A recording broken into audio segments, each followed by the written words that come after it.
मैं मेरी पिछोला झील के किनारे स्थित एक विशालकाय जहाज सा दिखने वाला उदयपुर का सिटी पैलेस बोल रहा हूँ। मैं अपनी राजपूती शान को दर्शाते हुए वर्षों से अपने इतिहास को समेटे हुए अपनी सुंदरता को पूरी दुनिया में बिखेर रहा हूँ। ये जो आप पेड़ देख रहे हैं, ये पेड़ मेरे मुख्य महल की चौथी मंजिल पर खड़े हैं। बिना कोई मिट्टी डाले ये भी मेरे निर्माण के दौरान कारीगरों के हाथों का एक जोरदार कारनामा है, जो आपको आगे की वीडियो में बताऊंगा। मैं आज आपको अपनी पूरी यात्रा कराऊंगा। आज मैं आपको मुझ में उपस्थित हर वो चीज दिखाऊंगा जो मेरे सुनहरे इतिहास से मेल खाती है। आप इस वीडियो में मेरे पूरे परिसर के एक एक कोने को देख पाओगे, लेकिन आपको अपने परिसर की संपूर्ण यात्रा करवाने से पहले मैं अपने गौरवशाली इतिहास में आपको लेकर चलता हूं, जिस समय मेरे इस विशाल परिसर को बनाने का निर्णय लिया गया।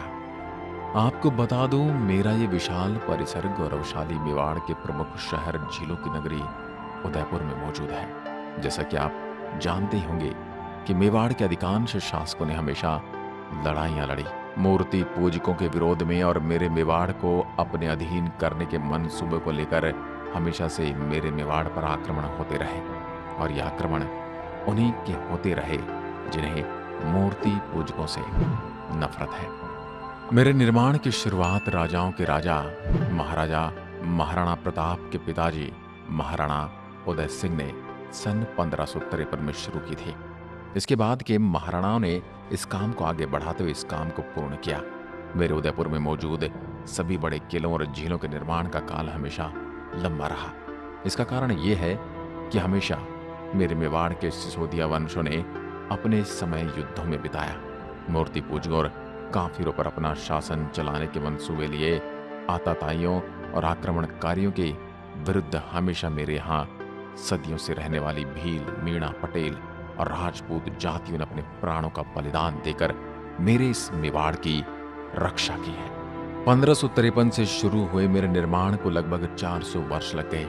उनमें अलग अलग महाराणाओं ने मेरी सुंदरता बढ़ाने के लिए अलग अलग भवनों का निर्माण और उसमें छोटे मोटे बदलाव किए। मैं आपको मेरे एक महल के उदाहरण से आपको समझाता हूं कि मेरे इस विशाल महल को कैसे कैसे भागों में निर्माण किया गया। ये जो आप देख रहे हैं डिजाइन 1559 में बनाया गया था, जो बस इतना ही था। इसके बाद अगले राजाओं ने इसको पूरा कवर करके परकोटे का निर्माण कराया, जो आप इस आकृति में देख सकते हैं। इसके बाद अगले राजा ने डूंगर को पूरा कवर करके आगे के निर्माण कराए, जो आप तीसरी आकृति में देख सकते हैं। उसके आगे चौथी आकृति में आप मेरे इस संपूर्ण परिसर को मौजूदा हालात में देख सकते हैं। सर्वप्रथम आपको अंदर प्रवेश के लिए टिकट लेना पड़ेगा।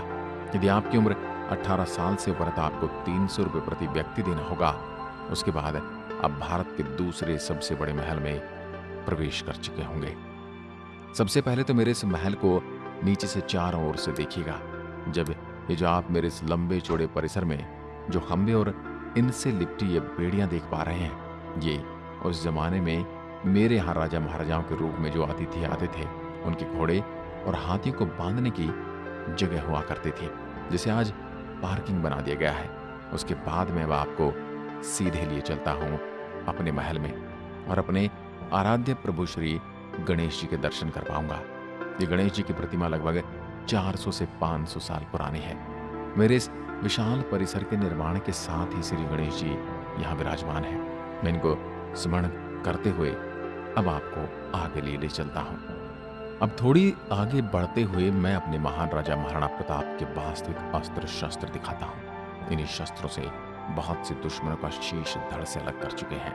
मुझे बेहद प्रसन्नता होती है जब जब मैं महाराणा प्रताप के नाम के साथ अपना नाम सुनता हूँ। मैं कितना भाग्यशाली हूँ कि मेरे शासकों ने हमेशा अपनी मातृभूमि की रक्षा के लिए कोई गुलामी जैसा आदेश नहीं माना। घास की रोटियां खाई लेकिन अपना स्वाभिमान नहीं खोया।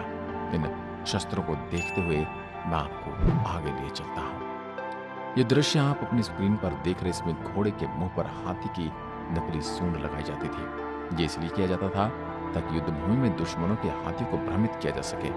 जब ये सूंड लगा घोड़ा दुश्मनों ने हाथियों के सामने जाता था तो हाथी अपना बच्चा समझकर उस घोड़े पर वार नहीं करते थे। इसी के साथ आपको थोड़ा आगे लेकर चलूं तो गांधी फिल्म में यूज हुए गांधी का चश्मा रखा है, लेकिन ये चश्मा मेरे लिए कुछ खास महत्व नहीं रखता, क्योंकि मैं तो उन महावीरों की वीरता की गवाही दे रहा हूँ। मुझे इन महान शूरवीरों के बीच में अहिंसा और शांति का पाठ मुझे शोभा नहीं देता। मैं दुश्मनों से लड़ने के लिए जाना जाता हूँ। मेरी इस बात पर यदि आप मुझ पर गुस्सा भी करें तो आप कमेंट में अपनी बात जरूर बताएं। क्या मैंने कुछ गलत कहा? थोड़ा आगे चलकर मैं आपको प्रेमगिरी गोस्वामी जी, जो उस समय के महान महात्मा थे, उनके मंदिर की ओर लिए चलता हूँ। मैंने यह अनुभव किया कि इन महात्मा के आशीर्वाद से मुझ पर कभी चित्तौड़गढ़ जैसे हमला मूर्ति भंजक नहीं कर पाए। कभी उन्हें हमले की चेष्टा की भी तो मेरे परिसर के बाहरी दुश्मन ढेर कर दिए गए। चलते चलते अब मैं आपको दिखाता हूँ लखकुंड नाम का एक थोड़ा छोटा सा कुंड। अब इसको देखिए, ये समझ गए होंगे कि मेरे शासकों के नहाने का कुंड है, तो आप गलत हो। ये कुंड उस समय काम आता था जब किसी राजकुमार को महाराजा बनने के लिए राज तिलक होता था। उस समय इस कुंड में 1 लाख चांदी के सिक्के भरे जाते थे। उसके बाद और नीचे आम जनता में चांदी के सिक्के वितरित कर दिए जाते थे। ये कुंड आखिरी बार 1930 में इस्तेमाल किया गया था, जब महाराजा गोपाल सिंह ने सन 1930 में उनका राज तिलक हुआ। वे 1948 से 4 जुलाई 1955 तक पूरे राजस्थान के राज प्रमुख भी थे। अब मैं आपको मेरे परिसर में आगे लेकर जाऊंगा, लेकिन आपको इन छोटे छोटे दरवाजों में नीचे झुककर आना पड़ेगा। अब आपके मन में विचार आएगा कि मेरे इस विशाल और मनमोहक पैलेस में इतने छोटे दरवाजे क्यों हैं? इसका कारण वो मूर्ति भंजक थे, जिनके लिए युद्ध के दौरान स्त्रियों का अपमान करना भी जायज माना जाता था। इसलिए रानी के महल में प्रवेश से पहले आपको कई ऐसे द्वार दिखेंगे जिसमें हमेशा अपना सिर झुकाकर अंदर प्रवेश किया जाता है। ये रानी के महलों की सुरक्षा के लिए बनाए गए थे कि युद्ध काल में अगर शत्रु सेना महल में घुस भी जाए तो इन द्वारों के पीछे खड़े सैनिक शत्रु को अंदर घुसने से पहले उनका सिर धड़ से अलग कर दें। आज तो आप पोस्टमैन और कुरियर का सहारा ले लेते हो, लेकिन इन छोटे छोटे द्वारों से अंदर राजा महाराजाओं का पत्र ले जाने या कोई भी जरूरी सूचना पहुंचाने में आपको उस समय के डाकिये से मिलाता हूं, जो मेरे परिसर के सूचना का आदान प्रदान यहीं पर मौजूद पिंजरों के कबूतर किया करते थे। मेरे इस कक्ष का नाम डाक कबूतर का पिंजरा रखा गया है, और ये पिंजरे उसी दौर के आज भी मैंने अपने परिसर में सहज कर रखे हैं। उन डाकियों का इंतजार आज भी करते इन पिंजरों को निहारता हूँ। अब आगे आप महल में जो फव्वारे देख रहे हैं, ये मेरे परिसर में अभी नए लगे हुए हैं। मेरे यहाँ प्राचीन काल में इस स्थान पर राजघरानों की रानियां राजा पानी और कलर भरकर होली खेला करते थे। या आप जो कुर्सी और पास में महाराणा का प्रतिबिंब देख रहे हैं, ये उन महाराणा का चित्र है जिन्होंने अंग्रेजों का एक फैसला ठुकरा दिया, जिसको जानकर अंग्रेज अफसरों ने महाराणा के सम्मान में कुर्सी दिल्ली से उदयपुर घराने को भेंट की। ये जो तस्वीर और सामने नीचे एक दीवार देख रहे हो, यह हाथियों के बल को देखने के लिए प्रतियोगिता होती थी, उसका दृश्य है। दीवारों के दोनों ओर एक एक हाथी खड़ा होता था और दोनों हाथी अपनी सूंड से एक दूसरे को खींचते थे, और जो भी हाथी अपनी जगह से आगे खिसक गया वह हार गया। ये प्रतियोगिता 1951 में आखिरी बार हुई, उसके बाद कभी वापस नहीं दोहराई गई। अब मैं आपको लिए चलता हूं मेरे परिसर में मौजूद शीश महल की ओर। तरह तरह के रंग बिरंगे शीशों से बना मेरा ये भवन बहुत ही मनोहर लगता है। इस महल के इस कमरे को राजा और रानी अपने शयन कक्ष के रूप में उपयोग किया करते थे। यहाँ से आगे बढ़ने पर एक छोटे से हाल में आपको अलग अलग पेंटिंग्स में मेरे शासकों द्वारा किए जाने वाले अलग अलग कार्य को दिखाया गया है, जिसमें शासकीय प्रणाली, तरह तरह के खेल और युद्ध के दृश्यों को उकेरा गया है। अब ऊपर से आप नीचे जो मनोहर दृश्य देख रहे हैं, इसको दीवाने आम कहा जाता है। इसका अर्थ होता है आम जनता के लिए। जब भी राजा किसी त्योहार या जनता के बीच में कोई घोषणा करनी होती थी, यहाँ दीवाने आम में जनता इकट्ठी होती थी, वहीं जनता दरबार लगते थे और वहीं पर बड़ी बड़ी घोषणाएं हुआ करती थी। इसके आगे मैं आपको दीवाने खास का नजारा दिखाऊंगा। ये जो आप देख रहे हैं, इसको मोती महल कहा जाता है। मेरे परिसर का ये भी एक अनोखा और मनमोहक भवन है। इसके अंदर आप तरह तरह के रंग बिरंगे कांच लगे देखेंगे। इसके नीचे सामने किसी प्रकार के होने वाले कार्यक्रम को रानियां यहाँ से बैठकर दिखा करती थी। ये महल और इसकी खिड़कियां इस प्रकार से बनाई गई हैं कि रानियां नीचे समारोह में होने वाले कार्यक्रम को पूरा देख सकती थी, लेकिन इस मोती महल में बैठी रानी को बाहर से कोई नहीं देख सकता था। वहां सामने जो आप छोटा सिंहासन देख रहे हो, वहां पर महाराजा बैठकर हुक्का पीते थे और यहाँ जमीन पर उकेरे शतरंज खेल को रानियां खेला करती थी। अब ये आप जो देख रहे हैं, ये दीवाने खास है। आप इसमें वो राजशाही छवि नहीं देख पा रहे हैं, क्योंकि मौजूदा वंशों ने इस दीवाने खास को मौजूदा फैशन के अनुसार बदल दिया है। अब मैं आपको अपने महलों में मौजूद सोने के विशाल सूर्य की प्रतिमा दिखाता हूँ। मेरे शासकों की वंशावली सूर्य वंश कहलाती है और जो भी मेरे महाराणा हुए, उनके दिन की शुरुआत सूर्य की पूजा से होती है।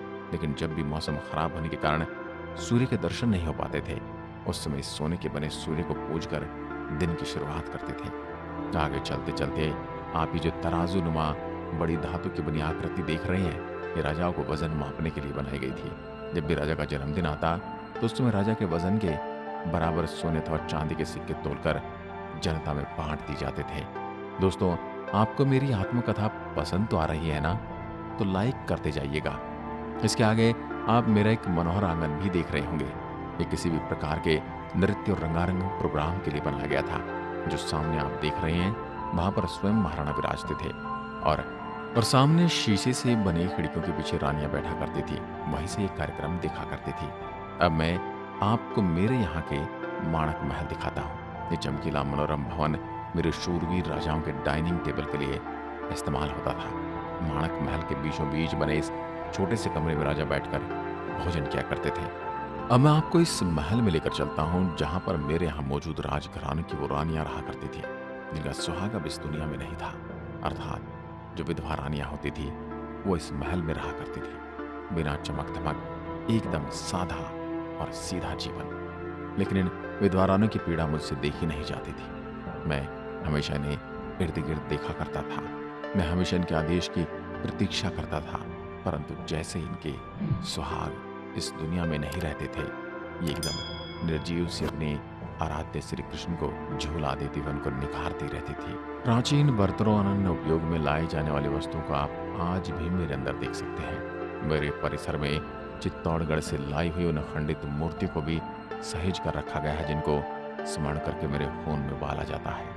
मेरे वंशजों, ये जो आप खंडित मूर्तियां देख रहे हैं, ये मेरे ही शासकों द्वारा निर्माण कराए गए चित्तौड़गढ़ की स्मृतियां हैं। उस गढ़ चित्तौड़ को उन हमलावर मूर्ति भंजकों द्वारा तहस नहस कर दिया गया है। मैं दहल उठता हूँ आज भी संताप में कि उन्हीं मूर्ति भंजकों के वंशज किसी न किसी रूप में आज भी मेरे मेवाड़ और इस विशाल भारत पर अपना एक अलग ही शासन चलाते हैं।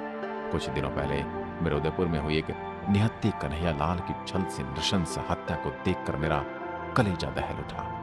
मैं सभी मेरे मेवाड़ के वंशजों से यही कहना चाहता हूँ कि वीरों के वीर सिर्फ मेरे महाराणा ही नहीं थे, यहाँ की जनता भी वीर थी। आप भी वीर हो, तभी तो मेरे महाराणा ने आपका नेतृत्व करते हुए मेवाड़ की शान की रक्षा कि आज तुम भी वही हो। तुम्हें भी इसकी रक्षा करनी है। हे वीरों, पहचानो अपने वज्रपात को। जब महाराणा प्रताप का भाला चला था, उस समय दुश्मन दूर से ही भाग खड़े होते थे। पहचानो अपने आप को। मैं आपका अपना सिटी पैलेस बोलना तो बहुत कुछ चाहता हूँ आपसे, लेकिन ये उचित समय नहीं है मेरे बोलने का, क्योंकि मैं आपको अपने परिसर में घुमाने लाया हूँ। इसके आगे चलने पर आपको मेरे अंदर प्राचीन संगीत के लिए उपयोग की जाने वाली ढोलक, हारमोनियम और बाकी चीजें देखने को मिलेंगी। इन वाद्य यंत्रों से हमेशा भजन, कीर्तन और अलग अलग प्रकार की संगीत की धुन बजा करती थी, जो आज भी आपको इस कक्ष में गूंजती हुई मिलेगी। यहीं पर मौजूद वर्तमान के मेवाड़ के राजकुमार लक्ष्यराज सिंह मेवाड़ा एक बचपन की तस्वीर टंगी मिलेगी, जिसमें वो तबला बजाते हुए दिख रहे हैं। यहीं पर एक कांच की दीवार के पीछे आपको राजा रानी और बच्चों के लिए इस्तेमाल की जाने वाली पालकियां दिखेंगी, जो नगर भ्रमण के दौरान राजकीय परिवार के लिए इस्तेमाल होती थी। हाथ के पंखों से सुसज्जित ये कमरा राजा और विशिष्ट लोगों के लिए था। यहाँ पर बैठकर लूडो और चेस खेला जाता था। इस भवन में आप राजाओं द्वारा इस्तेमाल की जाने वाली सभी प्रकार की वस्तुएं देख सकते हैं। ये जो मेरा विशाल परिसर आप आगे जाने पर देख रहे हैं, ये हाल ही में कई बार मौजूदा मेरे महल के मालिकों द्वारा भाड़े पर दिया गया है, जो कई बड़ी बड़ी शादियों का गवाह रहा है। अभी हाल ही में 2018 के दिसंबर महीने में एशिया के सबसे धनी व्यक्ति मुकेश अंबानी की बेटी का संगीत प्रोग्राम मेरे यहाँ रखा गया था, वो 4 दिन के लिए। और यही नहीं, उन्होंने अपने मेहमानों के लिए मेरे आस पड़ोस की सारी लग्जरी होटल्स बुक करवा ली थी, जैसे कि लेक पैलेस, जग मंदिर, उदय विलास, लीला, ये सारे होटल बुक कर ली थी। मेरे इस बात से आप भी चौंक सकते हैं कि मुकेश अंबानी जी ने इन 4 दिनों में अपनी बेटी के संगीत प्रोग्राम में 800 करोड़ का खर्चा सिर्फ 4 दिन में ही किया था। अब मैं अगर मेरी स्थापना की बात करूं तो यह 16वीं शताब्दी में आरंभ हुई थी। मुझे इसे स्थापित करने का विचार एक संत ने महाराणा उदय सिंह द्वितीय को दिया था। इस प्रकार मेरा यह परिसर 400 वर्षों में बने भवनों का समूह है। यह एक भव्य परिसर है। मुझे बनाने में मेरे मेवाड़ के 22 राजाओं का योगदान रहा, लेकिन मेरे इस विशाल परिसर का आधा भाग मौजूदा वंशावली ने होटल के रूप में तब्दील कर दिया है। यहीं से मैं सिटी पैलेस अपनी आत्मकथा को समाप्त करता हूँ। तो मेरे प्रिय दर्शकों, आपको कैसी लगी मेरी ये कहानी कमेंट बॉक्स में लिखकर जरूर बताइएगा। मैं आपका आभारी रहूंगा और मैं आप सभी को आमंत्रित करता हूँ इस सुंदर शहर उदयपुर आने का न्योता आपको भेजता हूँ। एक बार आप जरूर आइए। पूरे उदयपुर में मेरे अलावा और भी बहुत कुछ है। आपसे जल्द मिलेंगे। तब तक के लिए नमस्कार। जय हिंद।